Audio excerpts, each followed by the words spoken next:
Hey, it's Megan, and I know I've been a little lacking on my marathon training updates, but there's one coming next week, so get excited.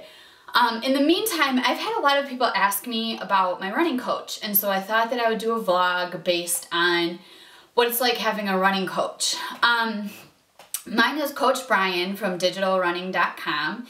And he has been an extreme source of support throughout my marathon training thus far. And we've met online. I know that sounds funny, but he started reading my blog and he has done Disney races. So I thought it would be a perfect combination considering my marathon is in Disney. And he is running the marathon as well. He's actually trying to go sub 3, which is super exciting. I'm excited to see, I know he'll do it, so I'm excited to see him do it. But basically, he has, like I said, been a source of support, but he also came up with my training plan, which has been huge for me because I've really struggled with finding the right training plan for me. There are just so many out there.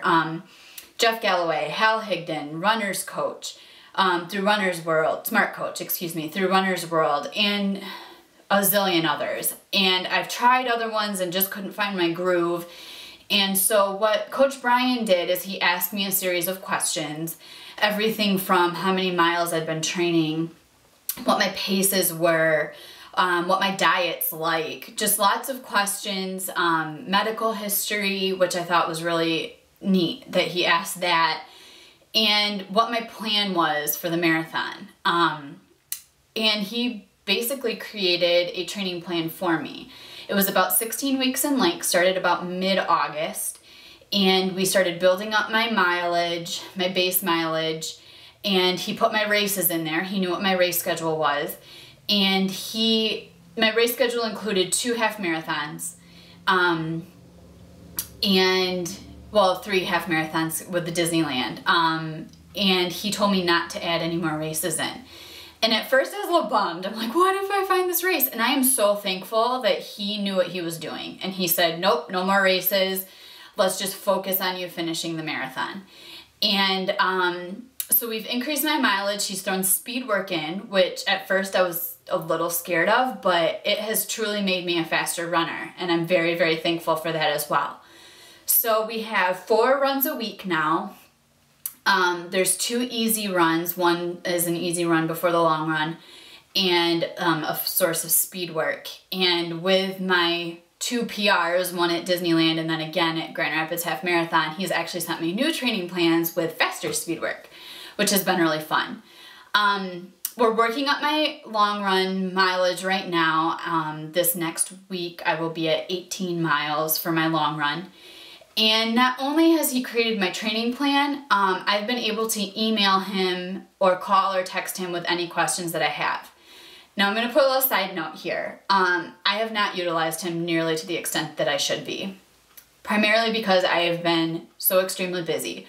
Whoever said, I don't know what I was thinking when I decided to write a book and have 2 jobs and train for a marathon. I was a little crazy. But you know, my ultimate goal for this marathon is to finish. And he has really helped me. If there's a time when my hips were hurting, he gave me exercises on how to stretch them out. And, you know, things like that along the way. And so he has just been great.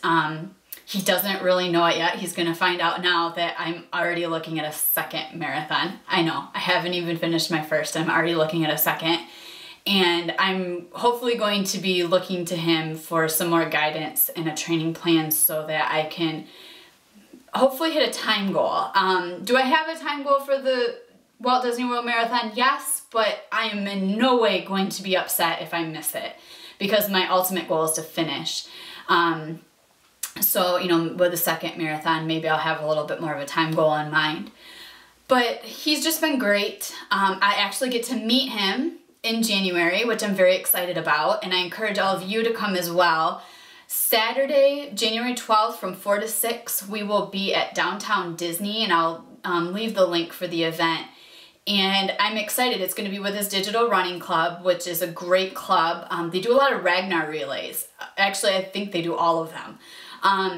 So if you're interested in that, that's a great way to do it. They handle all of the van transportation and all of that stuff. You just have to show up and run.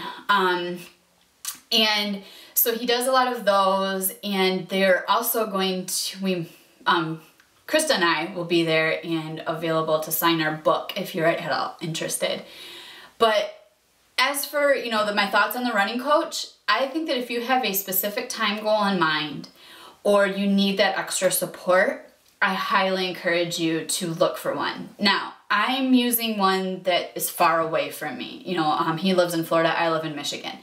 There's definitely a distance there. However, many running stores or running clubs in your town may have running coaches available.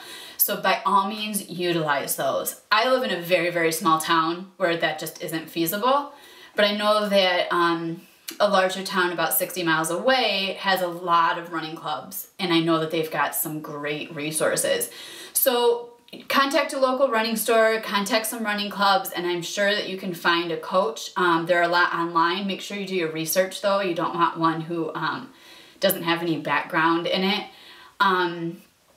But he's, like I said, it's been great to have that support. Someone I can go to with questions, someone who can, revamp my training plan when it needs a little help. And, it's taken a lot of the, I don't want to say the mental aspect, but it's taken a lot of the groundwork for the marathon for me just to not worry about it. My training plan's set, I just follow it. And so that's my 2 cents on a running coach. It's not for everybody, and I understand that, and that's okay.